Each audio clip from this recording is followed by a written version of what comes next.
I have a broken back, 3 vertebrae, T11, T12, and L1. And for the past decade, I've been carrying around 8 kilograms of camera gear on this spine. I did not think of it as a problem. I thought of it as commitment. The commitment of someone who showed up prepared, who has the right lens for whatever the light decides to do. The vertebrae had a different opinion. Gear accumulates the way debt does, quietly, one lens at a time. The ultra-wide for landscapes where I needed to take everything in. The telephoto for wildlife that kept its distance. The fast prime for low light when the zoom was not enough. And the super telephoto for the trip I was planning to take.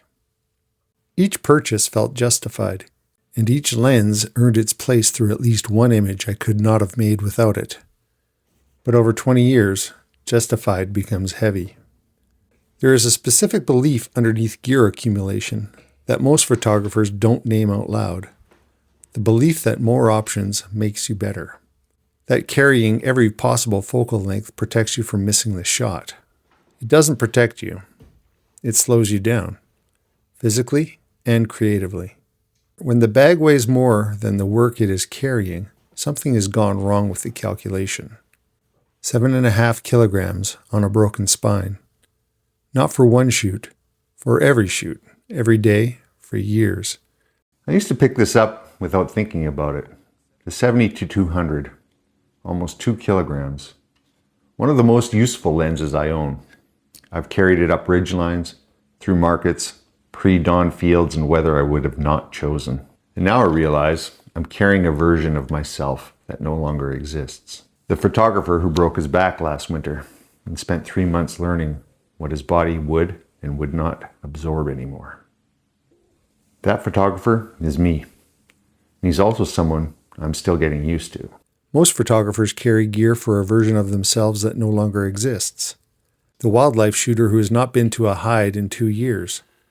The sports photographer who now mostly shoots family events. The landscape photographer who bought the super telephoto for a trip that has not happened yet. The gear stays in the bag as proof that we are still the photographer we intended to become. Understanding that feeling and letting it make your decisions for you are 2 different things. Not because Vietnam is special, because Vietnam is specific. When everything you carry moves with you, upstairs, through markets, onto motorbikes for hours, in humidity, every gram has to earn its place differently. The question is no longer, is the lens excellent? The question is it worth carrying all day, every day, on a spine that's still learning its new limits? I gave myself 3 questions before anything left the table. First, combined weight under 3 kilograms, including the body. Not a round number I pulled from somewhere. It's the weight at which I can carry the kit all day without negotiating with my back every 20 minutes about whether it's worth continuing. Second, a focal range that covers 90% of what I actually shoot. Not what I've shot in the best moments of my last 20 years. What I reach for when the light's doing something and I have 30 seconds to make a decision. Third, light enough to forget that I'm carrying it. It sounds vague, but it's not.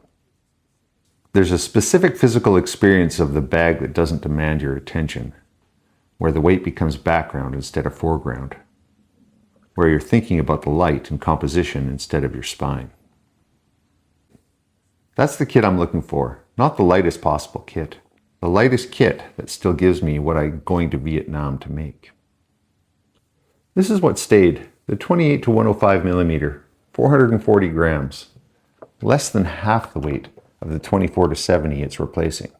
It's not as fast, not as sharp wide open, but it's a lens I can carry all day. The 28-105 doesn't get attention in gear discussions. It's not glamorous. But versatility carried comfortably over 12 hours beats optical perfection carried for 3 hours before I have to put the bag down. And then a decision that surprised me. The 1.4 times rear converter. 126 grams, which extends the zoom to approximately 104 millimeters effective reach.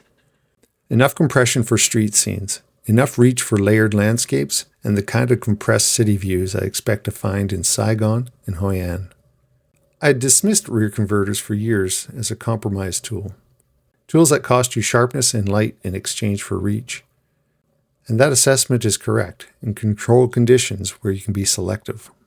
In the field, moving fast, in changing light, the converter paired with the lens you know intimately is not a compromise. It's a system. And systems you trust are still worth more than tools you're still learning. The filters take the place of lens variety.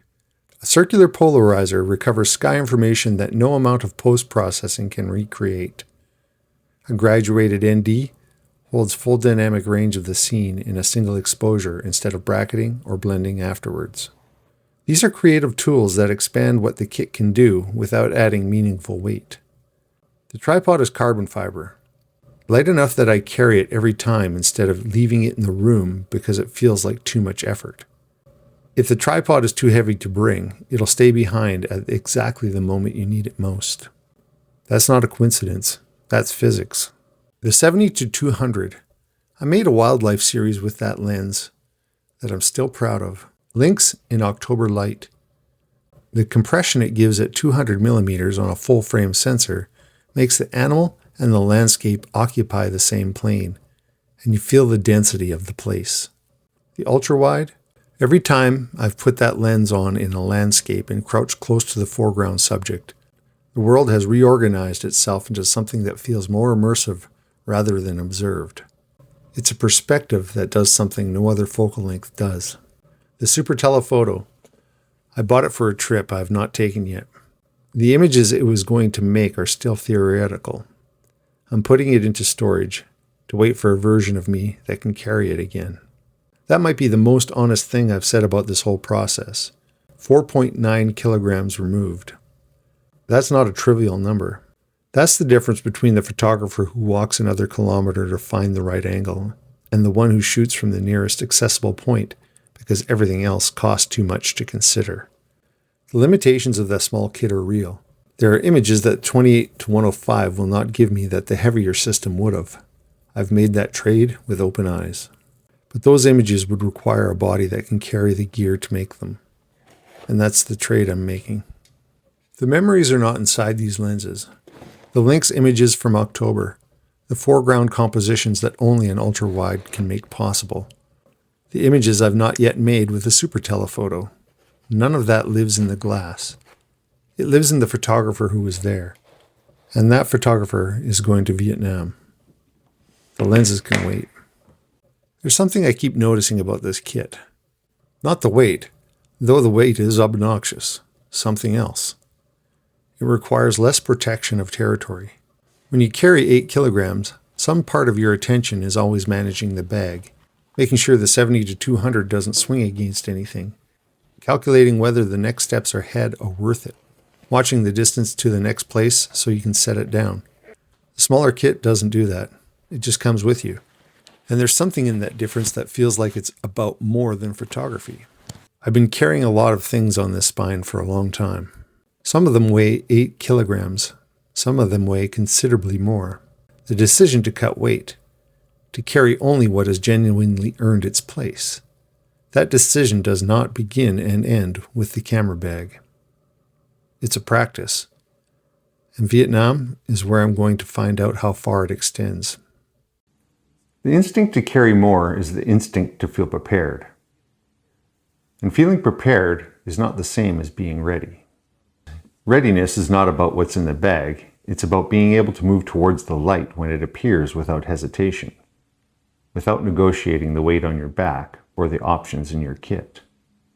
The photographers whose work I respect the most are not the ones with the most comprehensive kits.